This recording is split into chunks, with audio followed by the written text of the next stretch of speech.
Assalamualaikum warahmatullahi wabarakatuh. Perkenalkan, nama saya Satrio Rinaldi, NIM 112181, dan teman saya bernama Zeli Fakrunisa, NIM 112187. Kami akan membacakan tentang sejarah berdirinya dinasti Abbasiyah.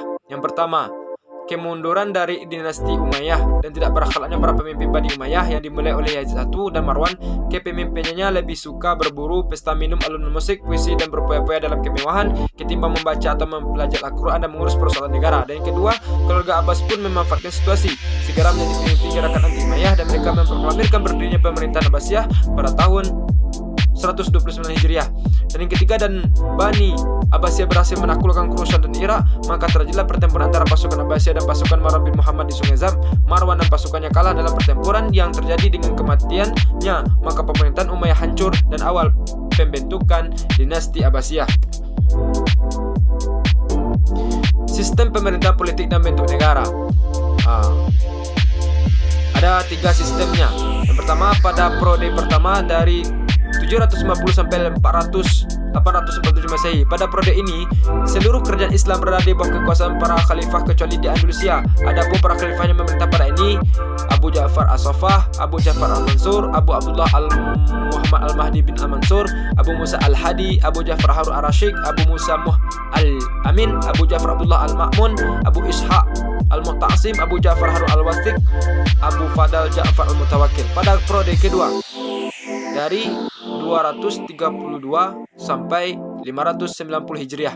Pada periode ini, kekuasaan bergeser dari sistem sentralistik kepada sistem desentralisasi, yaitu ke dalam tiga negara otonom. Yang pertama, kaum Turki. Kedua, golongan kaum Bani Buih. Yang ketiga, golongan Bani Saljuk. Dinasti-dinasti di atas pada akhirnya melepaskan diri dari kekuasaan Baghdad pada masa Khalifah Abbasiyah.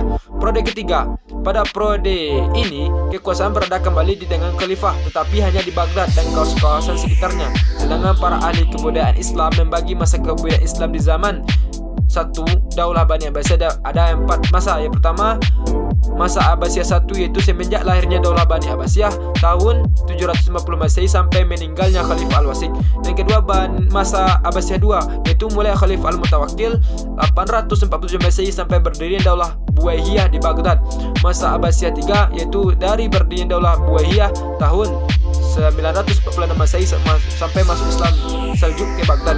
Masa Abbasiyah 4, yaitu masa masuknya orang-orang Seljuk ke Baghdad sampai jatuhnya Baghdad ke tangan Tartar di bawah pimpinan Hulaco. Perkembangan peradaban dan ilmu pengetahuan. 1. Abbasiyah sebagai pusat peradaban dan pendidikan di ibu kota Abbasiyah, yaitu kota Baghdad, didirikan oleh Khalifah Abbasiyah kedua, yaitu Al-Mansur.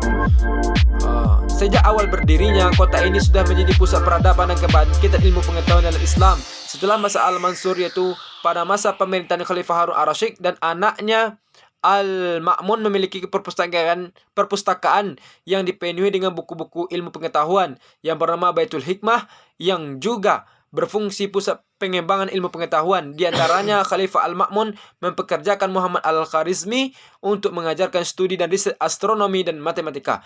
Dan kedua, lembaga pendidikan pada masa dinasti Abbasiyah. Pendidikan dan pengajaran berkembang dengan pesat sehingga anak-anak dan orang dewasa saling berlomba dalam menuntut ilmu pengetahuan. Di antara lembaga pendidikan pada masa ini antara lain, yang pertama, Al-Kutab adalah sebagai lembaga pendidikan dasar dan Kutab sebagai tempat belajar menulis dan membaca. B.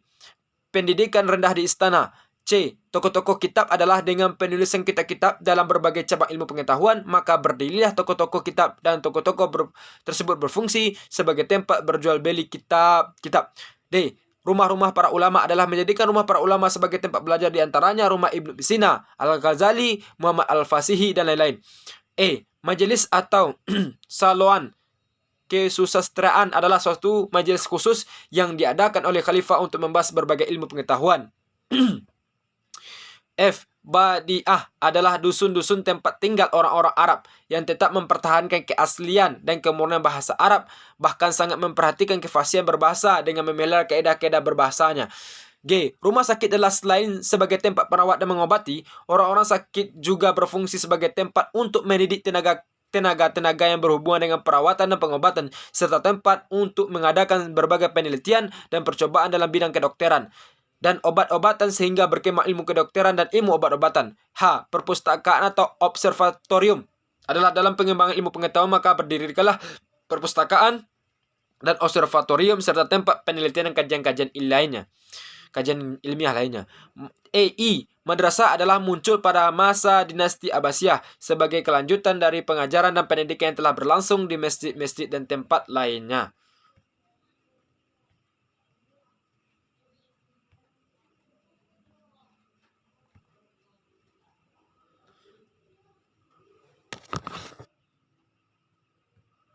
Kemunduran dinasti Abbasiyah.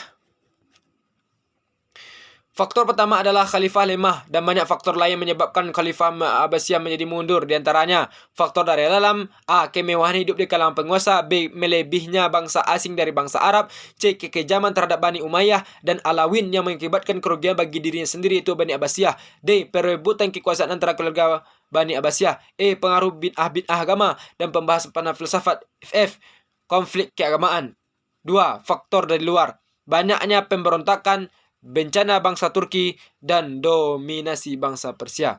Sekian, terima kasih.